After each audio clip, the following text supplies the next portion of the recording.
పుట్టింటికల పేరుతో పసిపిల్లలకు గుండు కొట్టించడం, పుట్టింటికలు తీయించడం అనే ఈ ఆచారం మీరు అన్ని చోట్ల చూసే ఉంటారు. పిల్లలు పుట్టాక మొదటి సంవత్సరం లోపు వారి మాడు అనేది గట్టి పడ్డాక తల్లిదండ్రులు పిల్లల తలపై ఉన్న వెంట్రుకలన్నిటినీ గుడిలో తీయిస్తారు. ఇలా చేయడం అనేది పూర్వం నుంచి వస్తున్న సాంప్రదాయంగా మాత్రమే అందరూ భావిస్తారు. కానీ ఈ ఆచారం ఏర్పాటు చేయడం వెనక ఒక సైంటిఫిక్ రీజనే దాగి ఉంది. సాధారణంగా ఒక బిడ్డ తల్లి కడుపులో 9 నెలల పాటు ఉండి పెరిగాక తర్వాత కానీ ఈ లోకానికి వస్తాడు. అయితే గర్భంలో ఉన్న ఈ 9 నెలల్లో లోపల ఉమ్ము నీటిలో బిడ్డ శరీరం అనేది పెరుగుతుంది. దాంతో కొన్ని రకాల సూక్ష్మ క్రిములు అనేవి బిడ్డ శరీరంతో పాటు తల పైభాగంలో కూడా ఉండి వాటితోనే బిడ్డ బయటకు రావడం జరుగుతుంది. ఇక బయటకు వచ్చాక కొత్త చర్మం వస్తూ శరీరంపై సూక్ష్మ క్రిములు అనేవి మెల్లగా పోతున్నప్పటికీ తల పైభాగంలో వెంట్రుకల విషయంలో మాత్రం అలా జరగదు. ఎంతలా మంచి మంచి షాంపూలతో బిడ్డ తల వెంట్రుకలను శుభ్రం చేసినా కూడా ఆ సూక్ష్మ క్రిములు అనేవి పూర్తి స్థాయిలో తొలగిపోవు. అందుకనే తలపై ఉన్న వెంట్రుకలను తొలగిస్తూ ఇలా గుండు చేస్తారు. ఈ ప్రక్రియ వలన తలపై ఉన్న సూక్ష్మ క్రిములు అనేవి పూర్తి స్థాయిలో తొలగిపోతాయి. అయితే కేవలం ఈ లాభం మాత్రమే కాదు, వెంట్రుకలు తీశాక బిడ్డ మాడు అనేది శుభ్రంగా ఉండటంతో సూర్యరశ్మి అనేది పిల్లల తలభాగంలోని చర్మంపై నేరుగా పడుతుంది. దాంతో ఈ సూర్యరశ్మి వలన పిల్లల్లో మెదడు అనేది వేగంగా త్వరగా అభివృద్ధి చెందడంలో సహాయపడుతుంది. అలాగే సిరల్లో రక్త ప్రసరణ బాగా జరుగుతుంది. అలాగే పసిపిల్లలకు ఇలా గుండు చేయించడం వలన పిల్లలకు దంతాలు సులువుగా వస్తాయి అనే శాస్త్రీయ నమ్మకం కూడా ఉంది. ఇక అంతేకాకుండా పిల్లలకు ఇలా గుండు చేయించడం వలన పిల్లల శరీర ఉష్ణోగ్రత అనేది కూడా నియంత్రణలో ఉంటుంది. అలాగే కురుపులు, మొటిమలు, విరోచనాల వంటి వ్యాధులు దూరమవుతాయని, బిడ్డ శరీరం కూడా చల్లబడుతుందని పెద్దలు తెలుపుతున్నారు. నెంబర్ 2, ఆడపిల్లలకు చెవులు కుట్టించడం. కేవలం ఆడపిల్లలకే కాదు, మగపిల్లల్లో కూడా ఇలా ఒక చెవిని కుట్టించడం చూస్తుంటాం. అయితే ముఖ్యంగా ఆడపిల్లల్లో ఇలా 2 చెవులు కుట్టించడం అనేది ప్రతి ఒక్కరి విషయంలో జరిగే సాధారణ విషయం. ఇలా చేయడం వలన కలిగే లాభం లేదా సైంటిఫిక్ రీజన్ చూసినట్లయితే మన చెవుల్లోని లోబ్స్ లోని మెరిడియన్ అనే పాయింట్ మెదడులోని కుడి ఎడమ అర్ధగోళాలను కలుపుతూ సంక్రియం చేయబడి ఉంది. అందువలనే చెవుల్లోని ఈ లోబ్స్ ప్రాంతాన్ని మనం కుట్టడం అనేది అక్కడి చుట్టుపక్కల నరాల ప్రాంతాలను ప్రేరేపిస్తుంది. ఫలితంగా శరీరం యొక్క శక్తి ప్రవాహం అభివృద్ధి చెందడం, శరీర విధులు, అంతర్గత అవయవాల నియంత్రణలో పనితనం మెరుగ్గా అవడం జరుగుతుంది. అలాగే ఇలా చెవులు కుట్టడం అనేది మెదడు అభివృద్ధికి, స్త్రీల పునరుత్పత్తికి, ఆరోగ్యానికి సహాయపడుతుందని పెద్దలు నమ్ముతున్నారు. ఇలా పలు లాభాల దృష్ట్యా అలాగే ఆడపిల్లల అందం, అలంకరణ పరంగా కూడా ఈ చెవులు కుట్టడం అనే ఆచారం నేటికి కొనసాగుతూ రావడం జరిగింది. నెంబర్ 3, కాలి వేళ్లకు మెట్టెలు ధరించడం. హిందూ సాంప్రదాయంలో పెళ్లైన ఆడవాళ్లు కాలికి మెట్టెలను ధరిస్తారు. కాలి 2వ వేలు నుండి ఒక ప్రత్యేక నరం అనేది గర్భాశయానికి కనెక్ట్ చేసుకుంటూ గుండె వరకు వెళుతుంది. కనుక కాలికి మెట్లు ధరించడం వలన అక్యుప్రెషర్ వైద్యం జరిగి స్త్రీల గుండె నుంచి గర్భాశయానికి రక్త ప్రసరణ బాగా జరుగుతుందట. దీంతో వారి ఋతుక్రమం సరిగ్గా ఉంటుందని, అలాగే కాలివేలికి మెట్టు పెట్టుకోవడం వలన గర్భాశయం దృఢపడుతుందని పెద్దలు చెబుతున్నారు. ఇక అన్ని రకాల లోహాలు ఉండగా కేవలం వెండి మెట్టెల్ని ఎంచుకోవడానికి గల కారణం, వెండి అనేది పాజిటివ్ ఎనర్జీని స్త్రీల శరీరంలోకి నింపుతుందని, ఇలా మన భారతీయ స్త్రీలు కాలి 2వ వేలుకి మెట్టెలు ధరించడం అనే ఆచారం రావడం జరిగింది. నెంబర్ 4, నుదుట బొట్టు పెట్టుకోవడం. హిందూ సాంప్రదాయంలో స్త్రీలు ఖచ్చితంగా నుదుటన బొట్టు పెట్టుకుని ఉండి తీరాల్సిందే. ఒకవేళ ఎవరైనా బొట్టు పెట్టుకోకపోతే ఇంట్లో పెద్దవాళ్ళు ఏంటి అలా బొట్టు లేకుండా తిరుగుతున్నావు అని అరుస్తుంటారు.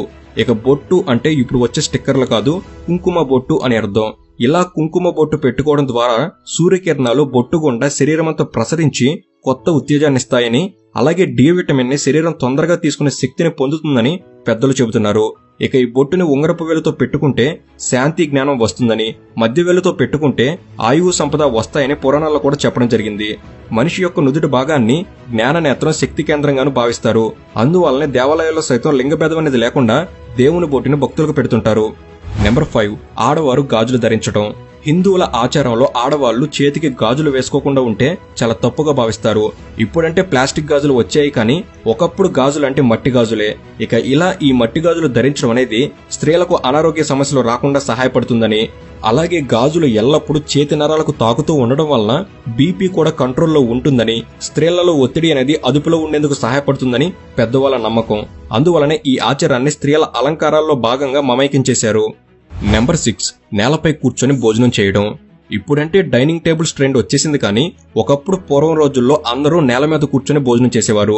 దీనికి గల కారణం, నేలపై కూర్చొని భోజనం చేయడం వలన శరీరానికి పద్మాసనం భంగిమ వస్తుంది. దీంతో జీర్ణక్రియ సక్రమంగా జరిగి జీర్ణాశయ సంబంధ సమస్యలు దూరమవుతాయని, అలాగే నేల మీద కూర్చొని తింటే మనకు ఎంత ఆకలిగా ఉంటే అంత భోజనం మాత్రమే తినగలుగుతామని దీంతో ఊబకాయానికి అవకాశం ఉండదని పెద్దలు ఈ ఆచారాన్ని ప్రవేశపెట్టారు. ఇలా కూర్చునే ఈ పద్ధతి వల్లే తిన్న ఆహారం సులభంగా జీర్ణమవుతుందని పెద్దలు తెలుపుతున్నారు. నెంబర్ 7, శుభకార్యాలకు మామిడి తోరణాలు కట్టడం. పండుగల సమయంలో గడపలకు పసుపు కుంకుమ రాసి బొట్టు పెడతారు. అలాగే గుమ్మాలను పచ్చటి మామిడి తోరణాలతో అలంకరిస్తారు. ఇలా చేయడం వలన ఇంట్లోకి లక్ష్మీదేవి వస్తుందని నమ్మకం. ఏ పండుగకైనా మామిడి తోరణాలు ఉండటం అనేది ఖచ్చితమైన ఆచారంగా భావిస్తారు. అయితే దీని వెనక సైన్స్ కూడా దాగి ఉంది. సాధారణంగా పండుగల సమయంలో ఇంట్లో ఎక్కువ మంది ఉంటారు. అంటే ఇరుకైన ప్రదేశంలో ఎక్కువ మంది ఉండటం అనేది అక్కడ ఉన్న ఆక్సిజన్ స్థాయిని తీవ్రంగా తగ్గిపోయేలా చేస్తుంది. కనుక అలా పడిపోయిన ఈ ఆక్సిజన్ స్థాయిని ఈ పచ్చటి మామిడి ఆకులు అనేవి భర్తీ చేస్తాయని పండితులు తెలుపుతున్నారు. అదేంటి, చెట్టుకు లేవు కదా, కోసేసం ఇంకా ఆక్సిజన్ ని ఎలా ఇస్తాయి అనుకోవచ్చు. అయితే మామిడి ఆకులు కోసేసిన తర్వాత కూడా కనీసంగా 2 నుంచి 3 రోజుల పాటు అవి ఆక్సిజన్ ని అందించగలవట. వాటికి ఆ సామర్థ్యం ఉందట. అందుకే ఈ కారణాల దృష్ట్యా ఇంటి ముందు మామిడి తోరణాలు కట్టడం అనేది హిందూ సాంప్రదాయాల్లో భాగంగా చేశారు. నెంబర్ 8, నిద్రపోయేటప్పుడు తలను ఉత్తరానికి ఎందుకు పెట్టకూడదు? భూమికి అయస్కాంత క్షేత్రం ఉన్నట్లుగానే మన శరీరానికి కూడా అయస్కాంత క్షేత్రం ఉంటుందట. ఒకవేళ మనం ఉత్తర దిశగా తలను పెట్టి పడుకుంటే మన శరీరంలో ఉన్న ఐరన్ మెదడుకు ప్రవహించి బీపీ, గుండె సంబంధిత సమస్యలు వస్తాయట. అలాగే తలనొప్పి, అల్జీమర్స్, పార్కిన్సన్స్ డిసీజ్ వంటి వ్యాధులు కూడా వస్తాయట. కాబట్టి వీటిని దూరం చేసేందుకు గాను తలను ఉత్తరం దిశకు పెట్టి నిద్రించకూడదు అని పురాతన కాలం నుండి చెప్తున్నారు. అందుకే హిందువులు దీన్ని ఆచారంగా భావించి ఉత్తర దిశ వైపు తలను అసలు పెట్టి పడుకోరు. నెంబర్ 9, ఉపవాసం ఉండటం. వారంలో ఏదో ఒక రోజు దేవుడికి పూజ చేసి ఆ రోజున ఉపవాసం ఉంటారు. అందరి ఇళ్లలో ఇది సాధారణంగా చూస్తూనే ఉంటాం. అయితే ఉపవాసం ఉంటే దేవుడు కరుణిస్తాడు, కోరిన కోరికలు తీరుస్తాడు అని పెద్దల నమ్మకం. అయితే ఇది మాత్రమే కాదు, ఆయుర్వేద ప్రకారం చూసినా ఇలా ఉపవాసం ఉండటం అనేది చాలా మంచిదట. ఎందుకంటే ఉపవాస సమయంలో మన జీర్ణ వ్యవస్థకు పూర్తిగా రెస్ట్ దొరుకుతుంది. దీంతో శరీరంలో ఉన్న పలు విష పదార్థాలు బయటకు వెళ్లగొట్టబడతాయి.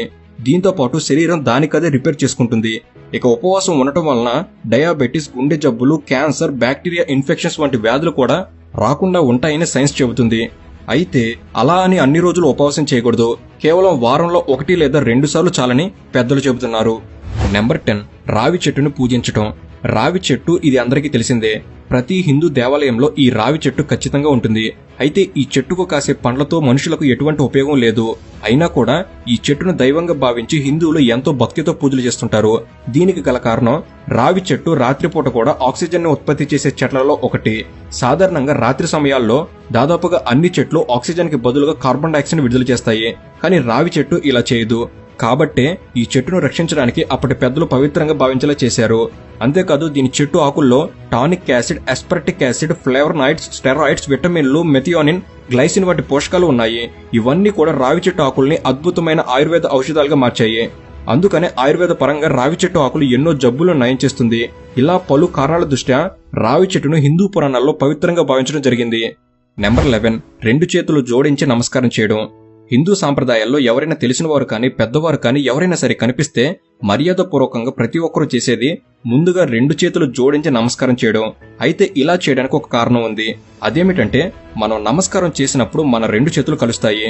ఆ సమయంలో మన మునివేళ్లు ఒకదానికి ఒకటి ఒత్తుకుపోతాయి. అలా అవటం వలన మెదడులోని జ్ఞాపకశక్తి నాడులు ఉత్తేజితమై అలా పలకరించిన వ్యక్తుల్ని ఎక్కువ కాలం గుర్తు పెట్టుకునేలా చేస్తుందట. అందుకే 2 చేతులు జోడించి నమస్కారం చేయడం అనేది మన పెద్దలు ఆచారంగా పెడుతూ రావడం జరిగింది. అయితే ఈ నమస్కారం అనేది అన్ని లింగాల వారిని తాకకుండానే గౌరవించేలా, ప్రేమగా పలకరించేలా ఉంటుందని కూడా పెద్దలు దీన్ని హిందూ సాంప్రదాయాల్లో భాగంగా మార్చారు. నెంబర్ 12, సూర్య నమస్కారం చేయడం. హిందువులు చాలా మంది ప్రతిరోజు సూర్య నమస్కారం చేయడం చూస్తూ ఉంటాం. ఇలా సూర్యోదయం సమయంలో సూర్య నమస్కారం చేయడం వలన రోగ నిరోధక శక్తికి అత్యంత ముఖ్యమైన విటమిన్ డి లభిస్తుంది. ఇది తక్కువ అయితే శరీరంలో అన్ని ఉన్నా ఏది సక్రమంగా పనిచేయదు. ఇక ప్రతి సూర్య నమస్కారంలో 12 ఆసనాలు ఉంటాయి. కాబట్టి మనం 12 సార్లు సూర్య నమస్కారం చేస్తే 288 భంగిమల్లో శరీరాన్ని వంచినట్లు సమానం. అంటే ప్రపంచంలోని జిమ్ ట్రైనర్లందరికీ వేలల్లో డబ్బు ఇచ్చినా కూడా ఒక్క నెలలో రోజుకి 20 నిమిషాల సూర్య నమస్కారం వల్ల కలిగే ప్రయోజనాల్ని వారు మనకు కలిగించలేరని సైన్స్ కూడా చెబుతుంది. నెంబర్ 13, తులసి మొక్కను పూజించడం. భారతీయ హిందూ సంస్కృతిలో తులసి మొక్కకు చాలా విశిష్టత ఉంది. ఇంటి ముందు తులసి మొక్కను పెట్టుకుని ప్రతి హిందువు ఆ మొక్కను ఎంతో భక్తి శ్రద్ధలతో పూజిస్తారన్న విషయం మనందరికీ తెలిసిందే. అయితే అసలు ఈ తులసి మొక్కను ఇంటి ప్రాంగణంలో ఎందుకు పెడతారు, ఎందుకు పూజిస్తారు అంటే తులసిలో సైన్స్ ఎంతో దాగి ఉందని సమాధానం చెప్తారు. సాధారణ మొక్కలు మామూలుగా రాత్రిపూట కార్బన్ డైఆక్సైడ్ విడుదల చేస్తాయి.